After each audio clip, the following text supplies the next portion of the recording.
Hello students, welcome to ஃபார்கர் academy. நான் உங்கள் பாலா பேசுகிறேன். இன்றைக்கி வந்து 9th ஸ்டாண்டர்ட் தமிழ் ஓல்டு புக்கில் வந்து டேம் 2ல் 2வது இயல் பற்றி டீட்டெயில்டாக வந்து பார்ப்போம். வாங்க வீடியோவில் போவோம்.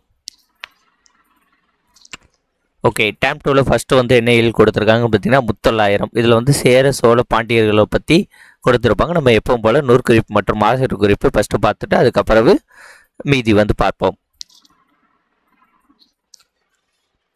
Okay, first நூற்குறிப்பு. முத்தொள்ளாயிரம் அப்படிங்கிறது வந்து பார்த்திங்கன்னா 3900 பாடல்களை கொண்டது.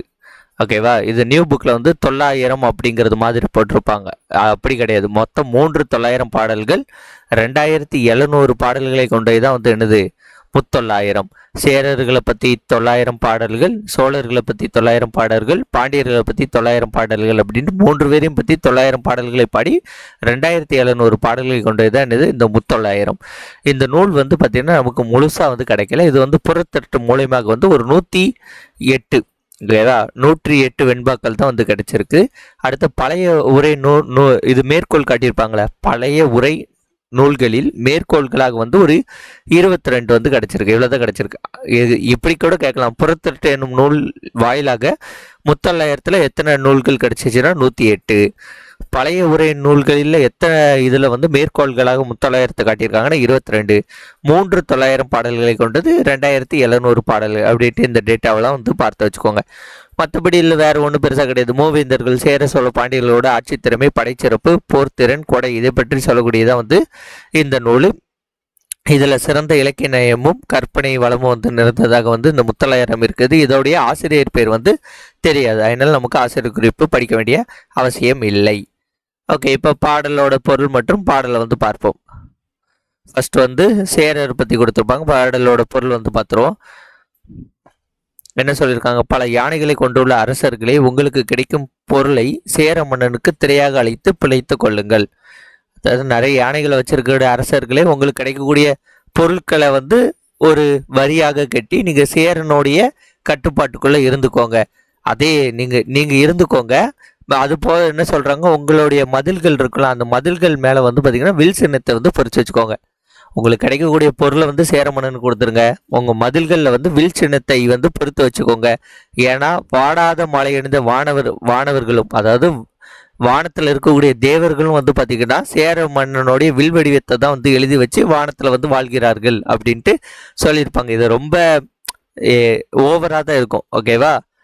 அதனால தான் இது பேர் என்னன்னா தற்குறிப்பேற்ற அணி அப்படின்ட்டு இதில் வந்து அணி வரும். உங்களுக்கு இந்த பாடலோட பொருள் புரிஞ்சில்ல, பாடலோட கான்செப்ட் மட்டும் புரிஞ்சுக்கோங்க.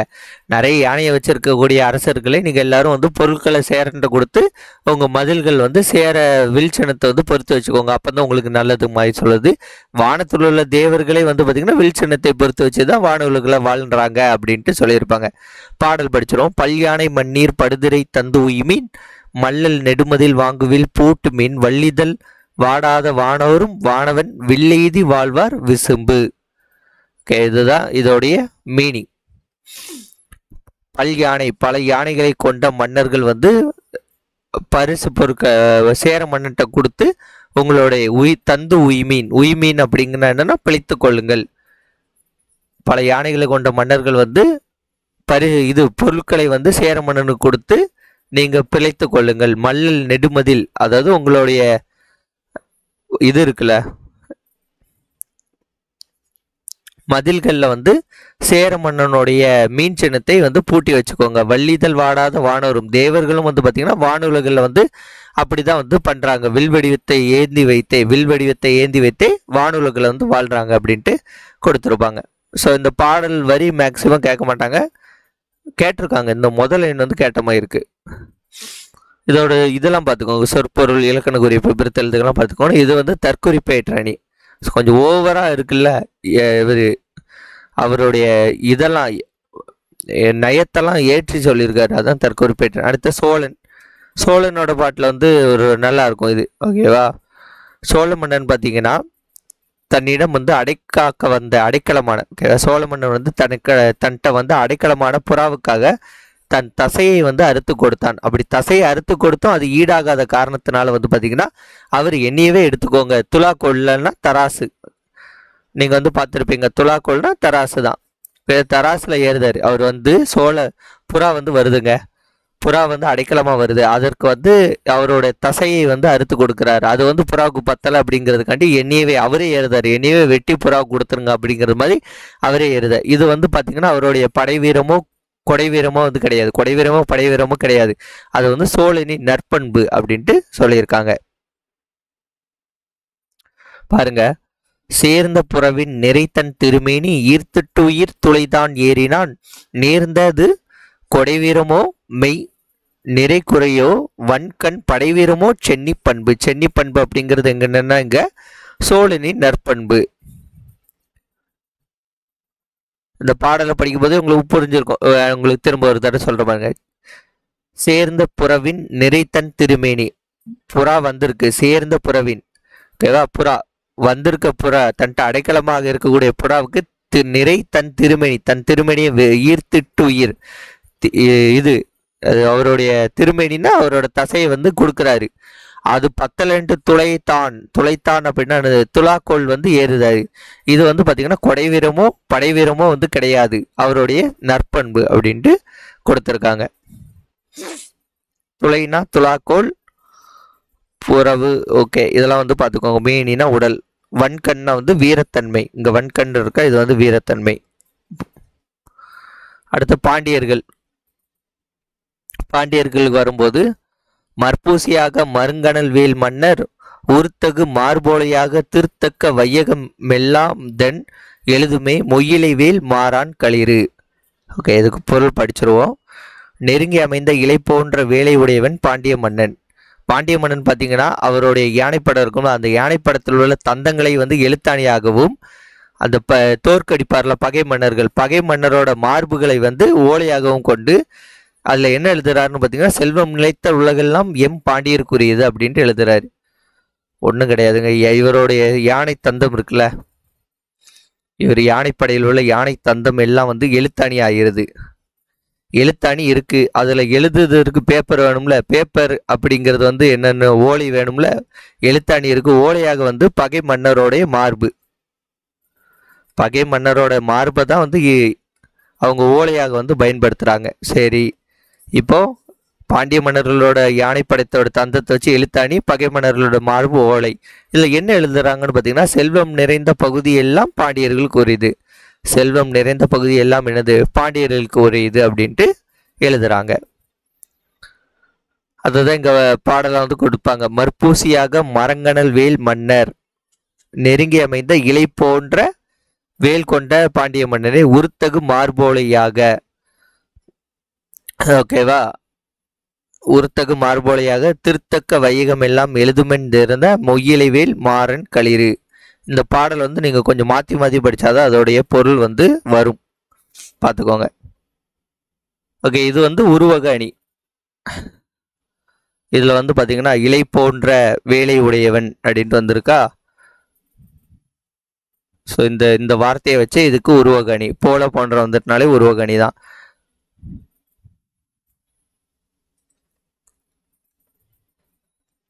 ஓகே, அடுத்தது ஆன்சர் வந்து பார்ப்போம். Book back answer. சேர மன்னரின் அடையாள சின்னம் வந்து வில்லு. சோழ மன்னனுக்கு வந்து வினை காக்க தன் தசையை அளித்தான் யாருன்னா புறாவோட வினை காக்க. மார்போலையில் எழுதும் எழுத்தாணி தந்தம், மார்போலையில் எழுதும் எழுத்தாணி தந்தம். Okay, correct. விசும்புனா வானம், துளைனா துலாக்கோள், மறுப்புனா வந்து தந்தம், கனல்னா நெருப்பு, களிறுனா யானை. களிறுனா வந்து பார்த்தீங்கன்னா ஆண் யானையை தான் மேக்சிமம் வந்து குறிக்கும். பிடினா பெண் யானை.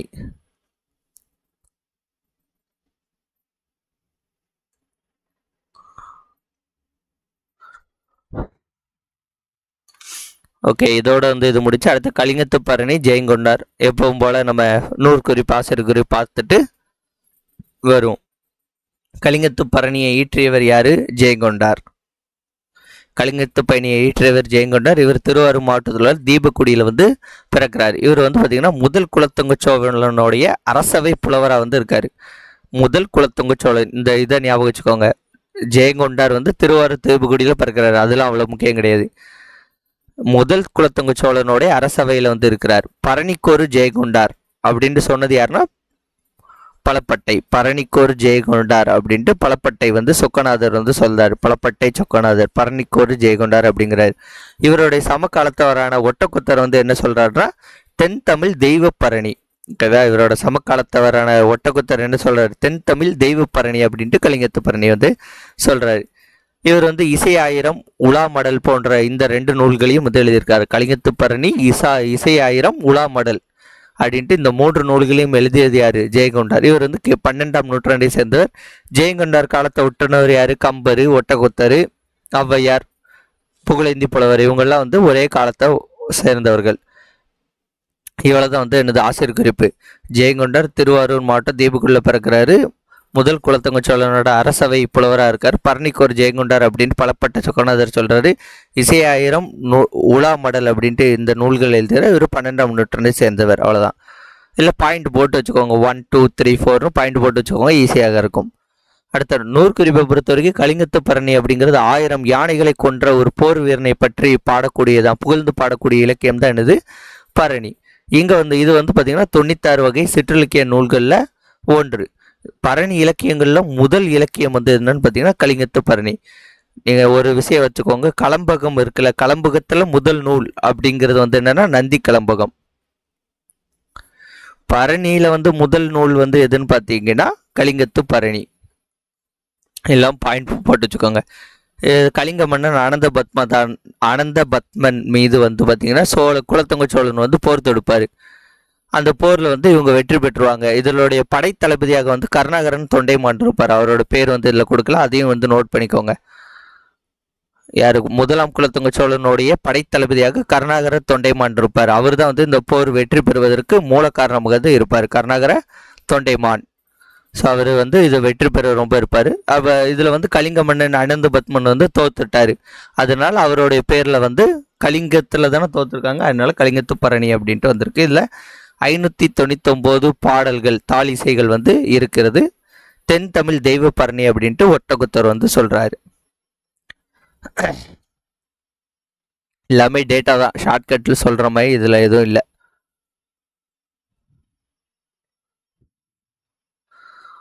ஆணை 1000 அமரிடை வென்ற மாணவனுக்கு வகுப்பது பரணி, 12 பாட்டியர்ல சொல்லியிருக்கு.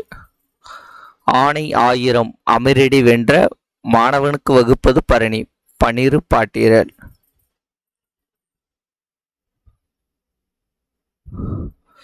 ஓகே, இதை ஒன்று கொஞ்சம் பார்த்துக்கோங்க. பரணி இலக்கியங்கள் வந்து பார்த்தீங்கன்னா 6 வகை வடுபடும். 6 வந்து இங்கே கொடுத்துருக்காங்க. தக்கையாக பரணி, வங்கத்து பரணி, மோகவதை பரணி, பாசவதை பரணி, சீனத்து பரணி, திராவிடத்து பரணி அப்படின்ட்டு கொடுத்துருக்காங்க. இது எல்லாமே கிட்டத்தட்ட ஒரே மாதிரி இருக்கு பாருங்க. தக்க, வங்க, மோக, பாச, சீனத்து, திராவிடத்து, இது வந்து கொஞ்சம் டிஃப்ரெண்ட்டாக பார்த்துக்கலாம். மற்றபடி தக்க, வங்கத்து, மோக, பாசவதை, தக்கையாக்க, வங்கத்து, மோகவதை, பாசவதை. ஸோ இந்த மாதிரி கொஞ்சம் 2-3 டைம் பாருங்கள், போதும். எல்லாத்துக்கும் ஷார்ட்கட் ஞாபகம் மறந்துடும், அதுக்காண்டி தான். எனக்கு மிக விருப்பமான இலக்கியம் ஒன்று உண்டென்றால் அது கலிங்கத்து பரணியே அப்படின்ட்டு சொன்னவர் யாருன்னு பார்த்தீங்கன்னா பேரறிஞர் அண்ணா. அண்ணாவுக்கு ரொம்ப பிடிச்சது என்னது, களி அப்படின்னு ஞாபகம் வச்சுக்கோங்க, மறக்காது. அண்ணாவுக்கு ரொம்ப பிடித்த நூல் வந்து என்னன்னு பார்த்தீங்கன்னா களி. அண்ணாவை விரும்பி சாப்பிட்றது களின்னு ஞாபகம் வச்சுக்கோங்க. அண்ணாவுக்கு ரொம்ப பிடித்த நூல் கலிங்கத்து பரணி அப்படின்ட்டு ஞாபகம் வச்சுக்கலாம். ஓகே, இப்போ நம்ம பாடலுக்கு போவோமா. பாடல் வந்து இன்ட்ரெஸ்டிங்காக இருக்கும். ஓகே, கலிங்கத்து பரணியில் 2 பாடல் கொடுத்துருப்பாங்க. முதல் பாடலோட பொருள் பார்த்துரும். முதல் பாடல் பொருள் வந்து என்னன்னா, ஒரு பாலை நிலம் இருக்குங்க. அந்த பாலை நிலத்தில் கடுமையான வந்து வெப்பம் வந்து வந்துக்கிட்டு இருக்கும். சரியா பாலை நிலத்தில் என்ன வெயில் அடிக்காம மழையாக பெய்யும், சரி மழையும் பெய்யும், அது நைட்டில் பெய்யும். ஓகேவா, மழையில் பனிப்பொழிவு வந்து இருக்கும், குளிர் வந்து நைட் இருக்கும். ஓகே, கான்செப்டுக்கு வரும். பாலை நிலத்தில் வந்து பார்த்திங்கன்னா கடுமையான வந்து வெப்பம் வந்து நிலவிக்கிட்டு இருக்கு. அங்கே வந்து ஒரு மான் வந்து தண்ணிக்காக ரொம்ப காத்துக்கிட்டு இருக்கு. என்னடா இங்கே ஒரு சொட்டு தண்ணி இல்லையே அப்படின்ட்டு. அப்போ வந்து அங்கே ஒரு செந்நாய் இருக்குது. பாலை நேரத்தில் மான் வந்து சரியாக வெயில் அடிக்கி மான் வந்து தண்ணிக்காக தேடிட்டு இருக்கு. அப்போ ஒரு செந்நாய் இருக்குது. அந்த செந்நாயோட வாயில் வந்து உமிழ்நீர், நாய் வந்து உமிழ்நீர் வரும்ல, அந்த உமிழ்நீர் வருது. அந்த உமிழ்நீரை வந்து மான் வந்து பார்த்துருது. மான் வந்து பார்த்துட்டு சரி இந்த உமிழ்நீரையாட்டும் நக்கி குடிப்போம் அப்படின்ட்டு போகுது. ஓகேவா? அதே மாதிரி இந்த செந்நாய் வந்து இந்த செந்நாயை பார்த்தாலே மான் வந்து தெரிச்சு ஓடும். அப்படி இருந்தும் இந்த வெப்பத்தின் காரணமாக வந்து மான் வந்து போய் அந்த செந்நாயோட உமிழ்நீரை நக்கி குடிக்கலாம் அப்படிங்கிறது அளவுக்கு முயற்சி பண்ணுகிறது அப்படிங்கிறது தான் இந்த பாடல். அது இந்த வெப்பம் வந்து அதிகமாக இருக்கிறது அப்படிங்கிறத இதில் சொல்கிறாங்க. அது பாடலை பாருங்க, அதான் கொடுத்துருப்பாங்க. ஓகே. தீயின் வாயினர் பெரியின் முன்புதோர் சிந்தை குறவாய் வெந்தளர்ந்து செந்நாயின் வாயினர் தன்னை நீரனோ நவ்வி நாவினால் நக்கி விக்குமே. தீயின் வாயினர், வாய் வந்து தீ போல அப்படி கொதிக்குது மானுக்கு. ஓகேவா? அப்போ வந்து அது வந்து வெந்து தளர்ந்து கிடக்குது. அந்த செந்நாயோட வாயில ஒழுகக்கூடிய அந்த உமிழ்நீரை கூட நீரென கருதி குடிச்சிடலாம் அப்படின்ட்டு நவ்வி நக்கி விக்குமே அப்படின்ட்டு தான் இந்த பாடல். பாருங்க, பாலை நேரத்தில் கடும் வெப்பம் நிலவுகிறது. மானின் வாய் வந்து வெந்து உலர்ந்து நெருப்பில் இருந்து நீர் கிடைத்தாலும் நெருப்பிலிருந்து நேர் கிடைச்சாலும் குடிச்சிடலாம் அப்படிங்கிறது அளவுக்கு அதுக்கு தோணிக்கிட்டு இருக்கு. ஓகேவா? அப்போ அந்த செந்நாய் வரக்கூடிய அந்த உமிழ்நீரை பார்த்துக்கிட்டு அதை குடிக்க முயல்கிறது. ஆனால் ஆக்சுவல் கான்செப்ட் என்னன்னா, செந்நாயை பார்த்துச்சுன்னா மான் வந்து ஓடிடும். ஓகேவா? அப்படி இருக்கும் பட்சத்தில் கூட இந்த வெப்பத்தின் காரணமாக மிகுதியால் வந்து இயல்பு மறந்து அது மாறி செயல்படுகிறது அப்படின்ட்டு கொடுத்துருப்பாங்க. இந்த லைனும் நல்லா இருக்கு. அடுத்த இதுவும் வந்து நல்லா இருக்கும் இந்த பாடலும். ஓகேவா? கருமேகம், மேகமும் வெண்ணிலவும் இந்த ரெண்டும் இருக்குல்ல, இந்த ரெண்டும் வந்து பாலை நிலத்துல நைட்டு வருது. பாலை நிலத்தில் நைட்டு வருது. அப்படி நைட் வரும்போது அங்கே வெப்பம் அதிகமாக இருக்குல்ல, அந்த வெப்பம் அதிகமாக இருக்கிறதுனால இது வேகமாக ஓடுது. ஓகேவா?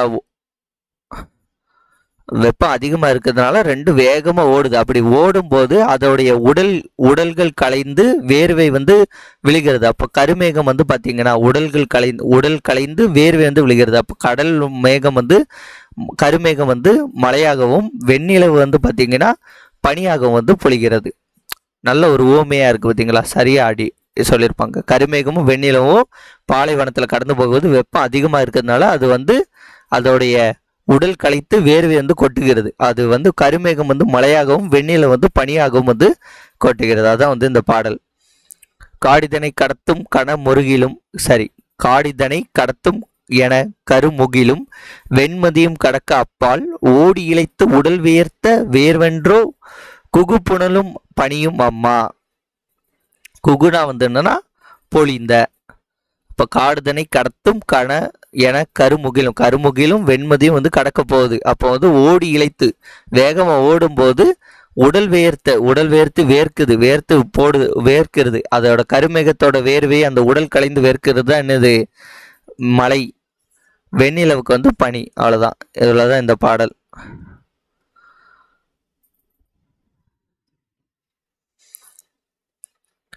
ஓகே, பாடல் பார்த்தாச்சு, பாடல் பொருள் பார்த்தாச்சு. Book back. தமிழில் தோன்றிய முதல் பரணி இலக்கியம் வந்து கலிங்கத்து பரணி. கலம்பகம் வந்து பார்த்தீங்கன்னா நந்தி கலம்பகம் முதல்ல உள்ளது. கலிங்கத்து பரணி ஏற்றவர் ஜெயகொண்டார். நவ்வி அப்படின்னா மானு. சிற்றிலக்கியங்கள் வந்து 96 வகைகளில் ஒன்று. அடுத்து பொறுத்துக.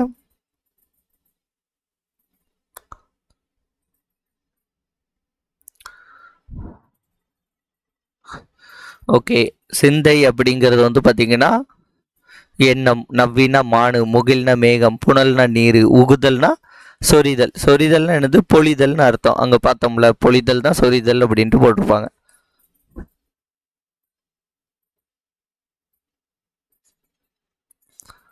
ஓகே, இதோட வந்து 2 முடிஞ்சா அடுத்தது வந்து உலகளாவிய தமிழர் ஒரு உரைநடை பகுதி. இதில் உள்ள முக்கியமான பாயிண்ட்ஸ் எல்லாம் சொல்கிறேன், நோட் பண்ணிக்கோங்க.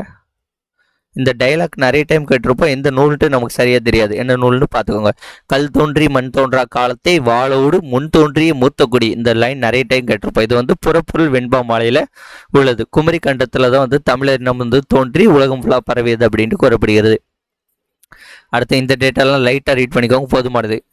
ஐக்கிய நாடுகள் சபையிலோட உறுப்பினர்களாக வந்து பார்த்திங்கன்னா 192 நாடுகள் வந்து இருக்கிறது. அதில் 43 நாடுகள் வந்து ஆட்சி புலங்களும் 235 நாடுகள் வந்து மொத்தம் இருக்குது. அதில் வந்து 150 நாடுகளில் வந்து தமிழ் இனம் இருக்குது. ஓகேவா? இதில் எல்லாம் லைட்டாக பார்த்துக்கோங்க. இது நம்பர்லாம் ரொம்ப அக்யூரேட்டெல்லாம் தேவை கிடையாது. 10 இருந்து 7,50,000 வரைக்கும் தமிழர்கள் வந்து எல்லா இடத்துலையும் வந்து வாழ்கிறார்கள். அவற்றில் 20 நாடுகளில் லட்சத்திற்கும் மேற்பட்ட தமிழர்கள் வந்து இருக்கிறார்கள். அடுத்த இது வந்து முக்கியமானது. ஔவையார் சொன்ன ஒரு ஸ்டேட்மெண்ட், திரைக்கடல் ஓடியும் திரவியம் தேடு, அதாவது கடல்களை தாண்டியும் வணிகம் வந்து செய்ய அப்படின்ட்டு ஔவையார் வந்து சொல்லியிருப்பாங்க. சாதுவன் வந்து வணிகம் மேற்கொண்டதை வந்து சாதுவன் வந்து வணிகம் செய்யும் பொருட்டு கடல் கடந்து சென்ற குறிப்பு வந்து மணிமேகலையில் இருக்கிறது. இது வந்து எப்படி வச்சுக்கலாம் கேட்காங்க. சாதுவன் வாணிகம் செய்யும் பொருட்டு கடல் கடந்து சென்ற குறிப்பு எந்த நூல்களில் இருக்குதுன்னா மணிமேகலை. மணி இருந்தாதான் கடல் கடந்து சாதுவன் வந்து போக முடியும். மணி. ஔவையார் வந்து திரைக்கடல் ஓடியும் திரவியம் தேடுங்கிறத போட்டுருவீங்க. அடுத்து வந்து பார்த்தீங்கன்னா சிங்கப்பூர், மலேசியா, பினாங்கு தீவு இதெல்லாம் வந்து கோவில்கள் கட்டி ஆண்டுதோறும் திருவிழாக்காக நடத்தி வருகிறாங்க மக்கள். சிறிய ஊரான ரீயூனியன் தீவில் வந்து வாழக்கூடிய ஃபுல்லாருமே பெரும்பான்மையினரே தமிழர்கள் தான். பிரெஞ்சு காலங்களால் பார்த்தீங்கன்னா புதுச்சேரி, காரைக்காலில் வந்து ஒப்பந்த கூலி தொழிலாளர்களாக வந்து தமிழர்கள் வந்து குடியமர்த்தப்பட்டார்கள். அவங்க பிரெஞ்சு மொழி பேசினாலும் தமிழர் தம் பண்பாட்டு கூறுகளை வந்து மறவாமல் காவடி எடுப்பது, தேர் எழுப்பதெல்லாம் வந்து மேற்கொள்கிறார்கள். இலங்கையில் வந்து 95% மக்கள் வந்து பள்ளி முதல் கல்லூரி வரை தமிழில் வந்து பயன்படுறார்கள், படிக்கிறாங்க. அடுத்த இந்த பாயிண்ட் முக்கியம், கேட்டிருக்காங்க நிறைய டைம். இலங்கை, சிங்கப்பூர், மலேசியா, ஓகே, நம்மளை சுற்றி உள்ள பக்கத்து நாடு தான் இலங்கை, சிங்கப்பூர், மலேசியா. இதிலெல்லாம் வந்து ஆட்சி மொழியாக வந்து தமிழ் வந்து இருக்கிறது. யாதும் ஊரே யாவரும் கேளீர் அப்படின்ட்டு சொன்னது யாரு? கணியன் பூங்குன்றனார். அதற்கு இணங்க தமிழக மக்கள் எல்லா இடத்துலையும் இருக்கிறாங்க. தமிழர் வந்து பார்த்தீங்கன்னா இலங்கை, மலேசியா, சிங்கப்பூர் இந்த நாட்டில் உள்ளாட்சி தேர்தலில் வெற்றி பெற்று ஆட்சி பொறுப்புலையும் இருக்கிறாங்க. நாடாளுமன்ற உறுப்பினர், அமைச்சராகவும் வந்து இருக்கிறாங்க. ஆட்சி மொழின்னு பார்த்தோம்ல அதே 3 நாடுகள் தான், இலங்கை, சிங்கப்பூர், மலேசியா. இலங்கை, சிங்கப்பூர், மலேசியாவில் உள்ளாட்சி தேர்தலில் வெற்றி பெற்றுறாங்க. நாடாளுமன்ற உறுப்பினர், அமைச்சராக வந்து இருக்கிறாங்க. சிங்கப்பூர், மொரீஷியஸில் வந்து பார்த்தீங்கன்னா இது மட்டும் வேற, ஓகே. இங்கே வந்து இலங்கை, மலேசியா, சிங்கப்பூர் கிடையாது. சிங்கப்பூர் மொரீஷியாவில் வந்து குடியரசுத் தலைவராகவும் தமிழர்கள் வந்து இருக்கிறார்கள். இதை பார்த்துக்கோங்க, சிங்கப்பூர் அண்ட் மொரீஷியாவில்.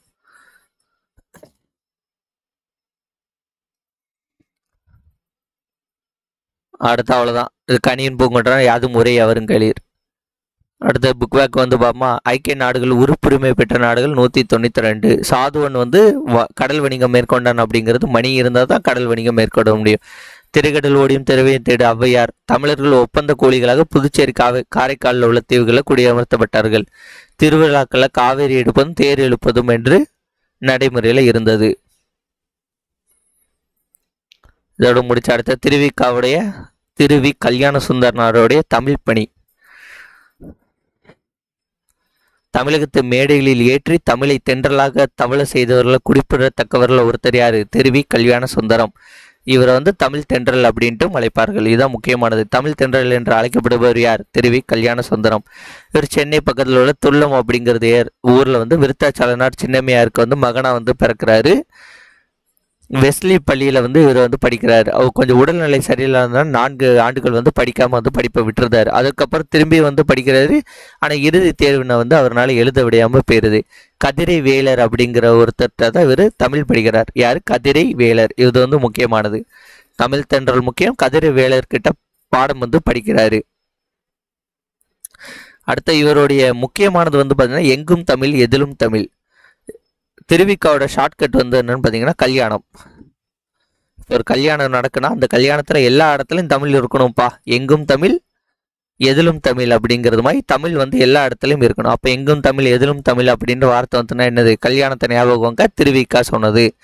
அவர் வடமொழி சொற்கள் கலவாமல் தூய தமிழில் பேச வேண்டும் அப்படின்ட்டு இருந்தார்.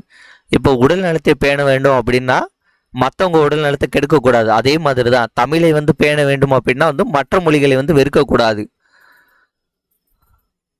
தமிழை வளர்க்க வேண்டும் என்றால் பிற மொழியை வந்து வெறுக்க கூடாது. ஓகேவா? நம்ம ஆங்கிலத்திலும் வந்து நல்ல புலமையை வந்து வச்சிருக்கணும் அப்படின்னு சொல்லுறாரு.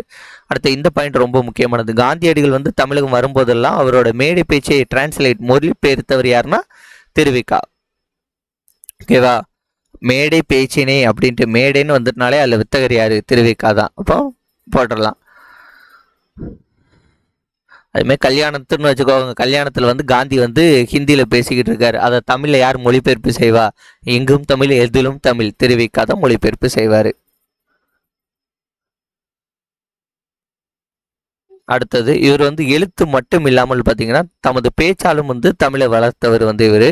பேசுவது போல் எழுதுவதும் எழுதுவது போல பேசுவதும் அப்படிங்கிறத வெற்றி வந்து கொண்டவர். அவ்வளோ முக்கியம் கிடையாது.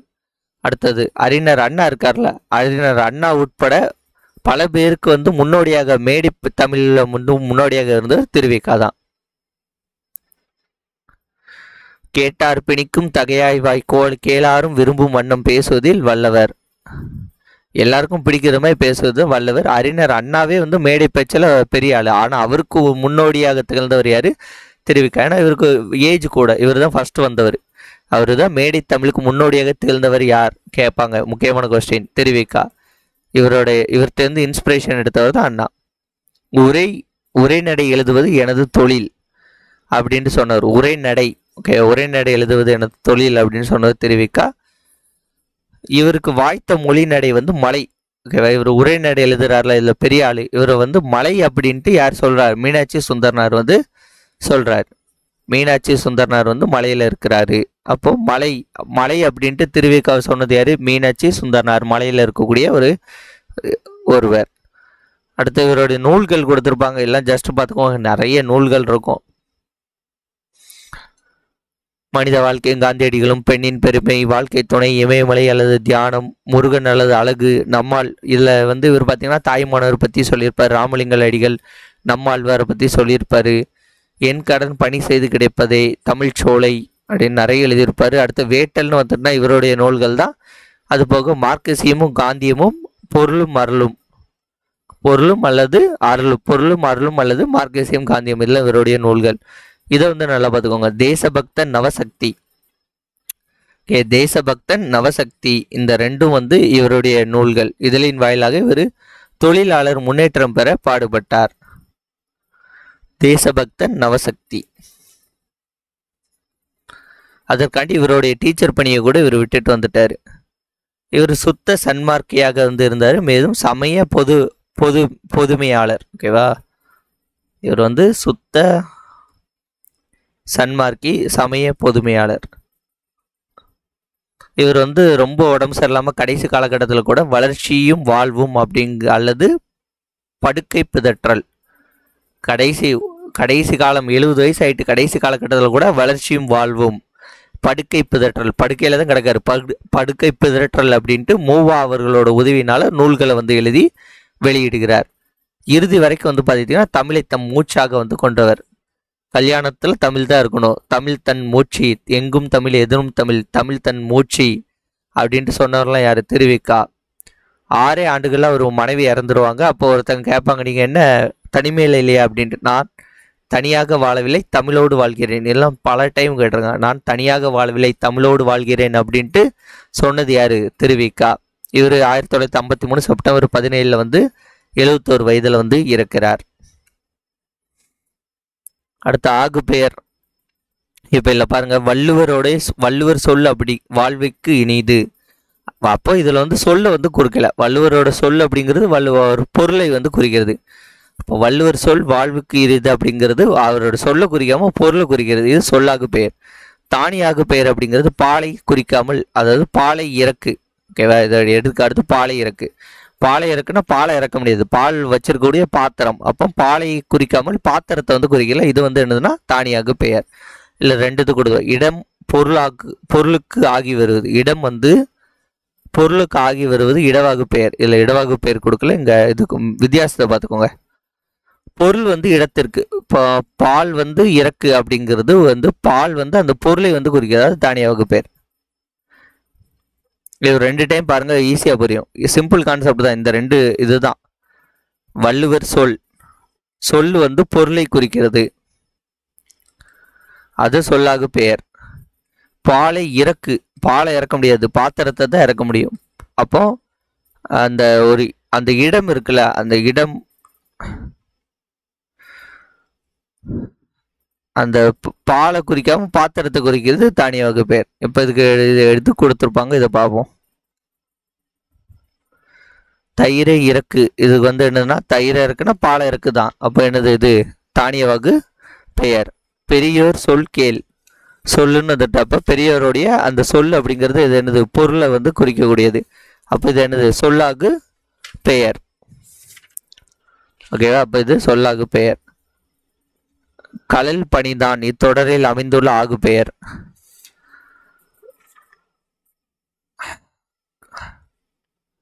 கழல் பணிந்தான் அப்படிங்கிறது இதுவும் சொல்லாகு பெயர். நூறு உரை செய்தான் இது தானியகு பெயர். நோட் பண்ணிக்கோங்க. இது குறிக்கல, இதுக்கு மட்டும் ஆன்சர் நோட் பண்ணிக்கோங்க.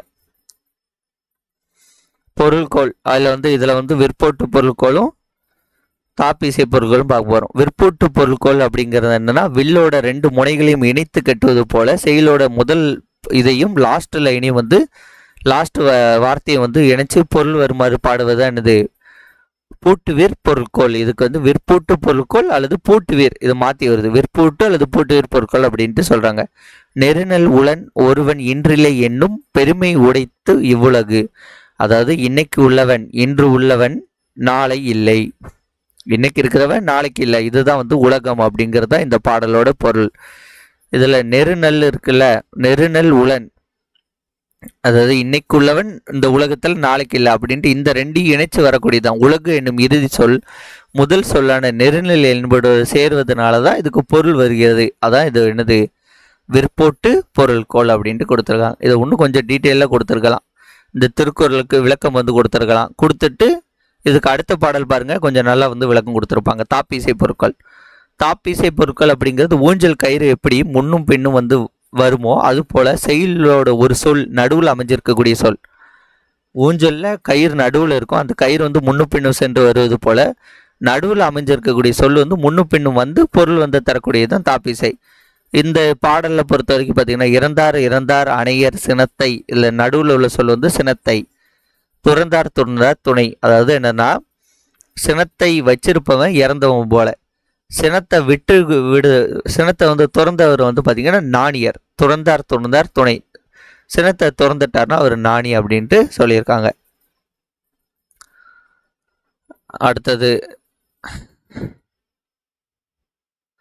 செயலில் முதலில் அமைந்த சொல்லும் இறுதியில் அமைந்த சொல்லும் பொருள்பட பொருந்துவது. முதல்ல இறுதியில வருது, இது என்னது விற்பூட்டு பொருள்கோள்.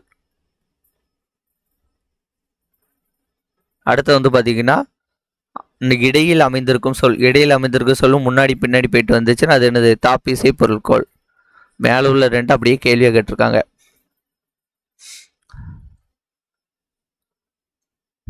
அடுத்த ஊமை உருவகம். இந்த ஊமை உருவகத்தை நீங்க கொஞ்சம் ஈஸியா படிச்சுட்டீங்கன்னா வேலை முடிச்சு. இதை ரொம்ப மனப்பாடம் பண்ணீங்கன்னா மாட்டிக்கிடுவீங்க. இப்போ ஊமை அப்படிங்கிறது என்னன்ட்டு பாருங்க. ஊமை தாமரை முகம்ட்டு ஒரு எடுத்துக்காட்டு கொடுத்துருக்காங்க. அதாவது என்ன சொல்லுவாங்க, தாமரை போன்ற முகம். ஊமை அப்படிங்கிறது போன்ற போல இந்த வார்த்தைகள் வரும், மறைந்து வரும். ஊமை அப்படின்னா என்னது, போல போன்ற வார்த்தைகள் மறைந்து வரும். தாமரை போன்ற முகம், தேன் அவளை பாத்தியா தாமரை முகம் போல இருக்குன்னா தாமரை போன்ற முகம். அவ பேச்சு தேன் போல இருக்கிறது, தேன்மொழி போல இருக்கிறது. அப்போ தேன் போன்ற மொழி.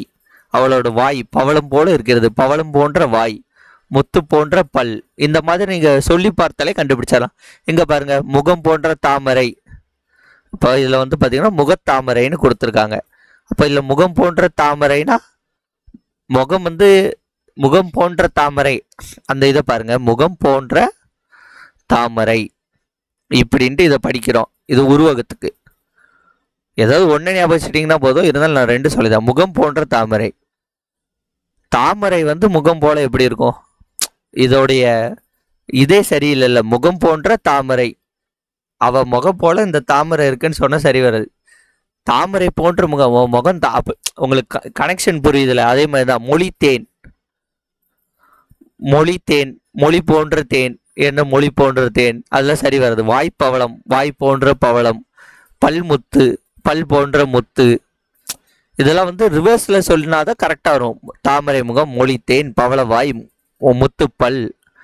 ஓகேவா? இவ்வளவுதான் ஓமைக்கு உருவகத்திற்குமான வித்தியாசம். இதை நீங்க சொல்லி பார்த்து படித்தீங்கன்னா ஈஸியாக எளிமையாக படிச்சிடலாம்.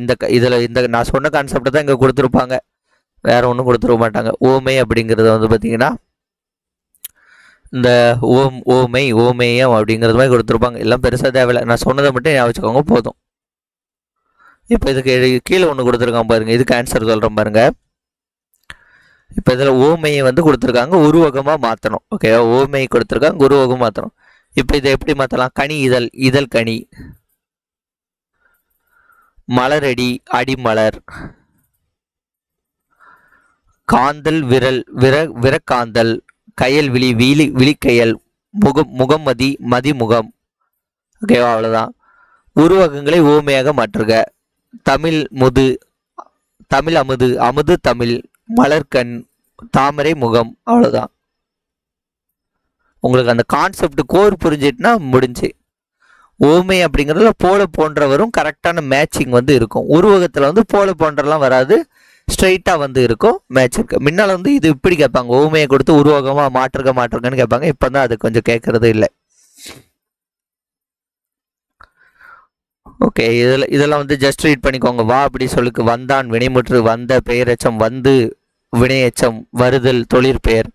படிக்க அப்படிதான், படித்தான் வினைமுற்று, படித்த பெயரெச்சம், படித்து வினையெச்சம், படித்தல் தொழிற்பெயர். இல்லை உங்களுக்கு தெரியும்னு நினைக்கிறேன்.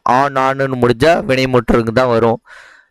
அப்படின்ட்டு முடிந்தால் பெயரெச்சம். வந்த இத்து கூட்டல் ஊ தூ, இப்போ ஊ வந்துச்சுன்னா வினையெச்சம், ஊ ஈ வந்துச்சுன்னா வினையெச்சம், அல் தல் அப்படின்னு வந்துச்சுன்னா தொழிற்பெயர்.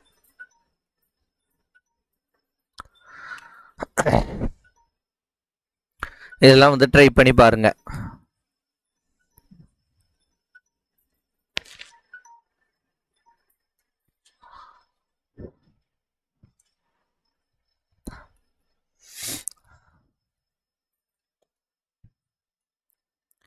அடுத்து இதெல்லாம் ஈஸி தான். இதெல்லாம் எப்படி வரும்? அடைமலை, அறிவாள் மனை, அறிவாள், அவரைக்காய், தவக்கலை. ஓகே. அடுத்து பிறமொழி சொற்களை நீக்குதல். அங்கத்தினர், உறுப்பினர், அர்த்தம்னா விளக்கம், அலங்காரம், ஒப்பனை, ஆரம்பம், தொடக்கம், விஞ்ஞானம், அறிவியல், தீபம், விளக்கு, கும்பாபிஷேகம், குடமுழக்கு, சாவினா திருவுகோள், சரித்திரம், வரலாறு, சபதம், உறுதிமொழி, சாதம், சோறு, பௌத்திரி அப்படின்னா வந்து பேரம் பேத்தியை வந்து குறிக்கக்கூடியது. அடுத்த தமிழ் எண்களை வந்து சொல்லக்கூடியது.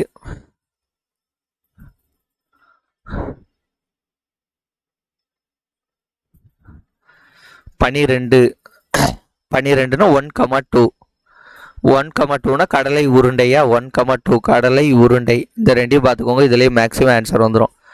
அப்போ 12 1,2 கேவு 7க்கு ஏ தான் வரும், 7க்கு ஏ. 11 கேக்க. 28 28க்கு ஊ ஃபர்ஸ்ட் வந்துடும், 8க்கு வந்து ஏ வருது. அடுத்த 20 ஊ வந்துடும். ஓகேவா? இந்த மாதிரி ஒரு சில எழுத்துக்களை இதுக்கு உங்களுக்கு ஷார்ட்கட் தரும். கடலை உருண்டையை நன்றாக சவைத்து சுவைத்து ருசித்து அனைவருக்கும் கொடுத்து சாப்பிடுன்னு ஒரு ஷார்ட்கட் வரும்ல, அதை பார்த்துக்கோங்க.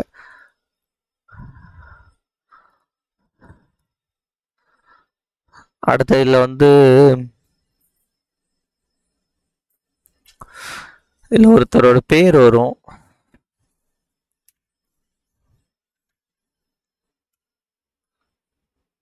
இந்த பழமொழியை வந்து ரீட் பண்ணிக்கோங்க. பைந்தமிழ் ஆசான் அப்படின்ட்டு யார் அழைக்கிறாங்கன்னா கா நமச்சிவாயர் வந்து அழைக்கிறாங்க. பைந்தமிழ் ஆசான் கா நமச்சிவாயர், அது மட்டும் பார்த்துக்கோங்க, போதுமானது.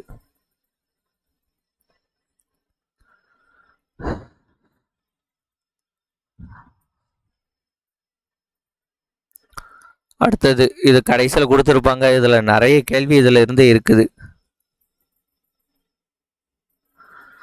ஓகே, பாடு அப்படின்ட்டு சொன்ன உடனே பாடுபவர் யாருன்னு பார்த்தீங்கன்னா ஆசுகவி. பாடு அப்படின்னு சொன்ன உடனே பாடுபவர் யார்? ஆசுகவி. இது எப்படி ஞாபகம்? யார் தேடி போயிட்டு பாடு அப்படின்னு சொன்ன உடனே பாடுபவர்னா இது என்னது? செயல் பாடுபவர். பாடு அப்படின்னு சொன்ன உடனே செயல்கள் பாடுபவர் யாரு? ஆசுகவி. அப்போ பாடு அப்படின்னு சொன்னோன்னே எப்படி பாட ஆரம்பிப்போம்? அப்படி தானே ஆரம்பிப்போம். அப்போ பாடு அப்படின்னோட ஆன ஆரம்பிப்போம். அப்போ ஆசுகவி. செவிக்கினிய ஓசை நலம் சிறக்க பாடுபவர் மதுரை கவி. இதை எப்படி ஞாபகம்னா மதுரையில் உள்ள ஸ்லாங் பார்த்தீங்கன்னா கேட்பதற்கு வந்து ரொம்ப வித்தியாசமாக நல்ல ஓசை நயமிக்கதாக இருக்கும். அப்போ செவிக்கினிய ஓசை நயமிக்கிறது மதுரை ஸ்லாங்கு, மதுரை கவி. இப்போ இந்த மதுரை கவியை எப்படி ஞாபகம்?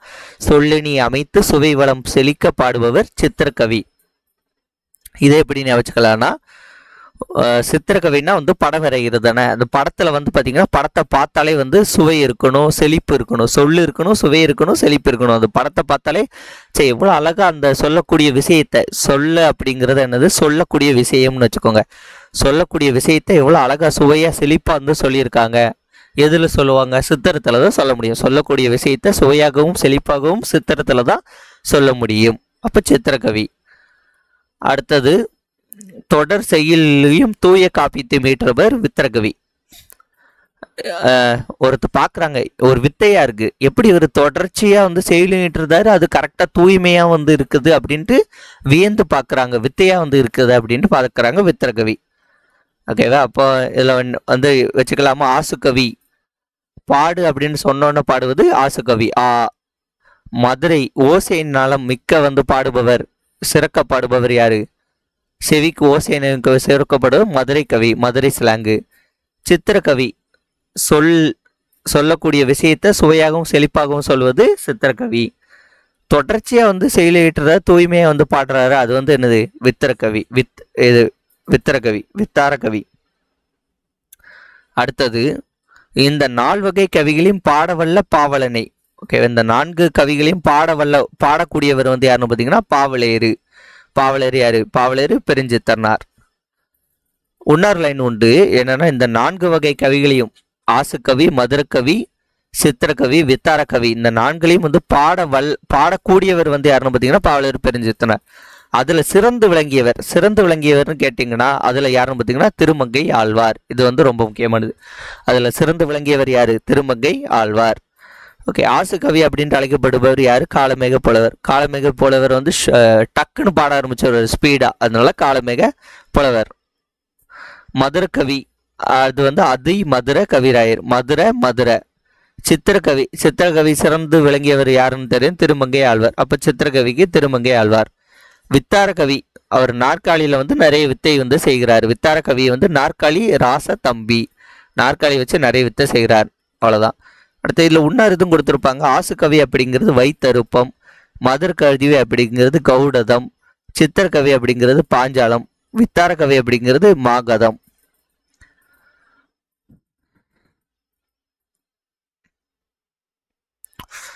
இதுதான் வந்து எப்படின்ட்டு தெரியல, இதை வந்து சேர்த்து படிச்சுக்கோங்க. ஆசுகவி வைத்திருப்பம், மதுரைக்கவி கௌடதம், சித்திரக்கவி பாஞ்சாலம் சித்திரக்கவி, வித்தாரக்கவி மாகதம் அப்படின்ட்டு இதை படிச்சுக்கோங்க. ஆனால் இதை எப்படி கேள்வி கேட்பாங்கன்னு தெரில. ஓகேவா? இதெல்லாம் கேட்பாங்க, இதெல்லாம் வந்து ஈஸி தான், மீதி எல்லாம் கரெக்டு. இந்த இதை பார்த்துக்கோங்க. இது வந்து பொருள் நினைக்க, ஆசுகவி அப்படிங்கிறது வைத்திருப்பம் அப்படிங்கிறது பொருள், அதையும் பார்த்துக்கோங்க. கடைசியாக வந்து புக் பேக் மூவேந்தர்களை பற்றி 3900 பாடல்களை கொண்ட நூல் வந்து முத்தொள்ளாயிரம். விசும்பு அப்படின்னா வந்து வானம், களீரா அப்படின்னா ஆண் யானை, பிடினா பெண் யானை, பரணிக்கு ஒரு ஜெயங்கொண்டார் அப்படிங்கிறது பலப்பட்ட சொக்கநாத புலவர் சொன்னது.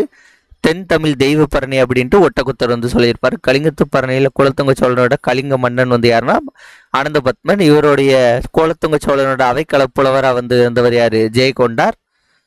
அவருக்கு படைத்தளபதியாக இருந்தவர் யாரு? கருணாகரன் தொண்டைமான்.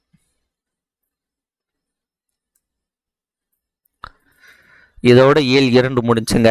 நிறைய டேட்டா இருக்குது, கொஞ்சம் நல்லா வந்து பார்த்துக்கோங்க. இந்த வீடியோ உங்களுக்கு பிடிச்சிருந்தா உங்கள் ஃப்ரெண்ட்ஸ்க்கு ஷேர் பண்ணுங்கள். மறக்காமல் நம்ம சேனலை சப்ஸ்கிரைப் பண்ணி கூட இந்த பெல் ஐகானை கிளிக் பண்ணிக்கோங்க. நன்றி, வணக்கம். வேறு ஒரு வீடியோன்னு சந்திப்போம். பை.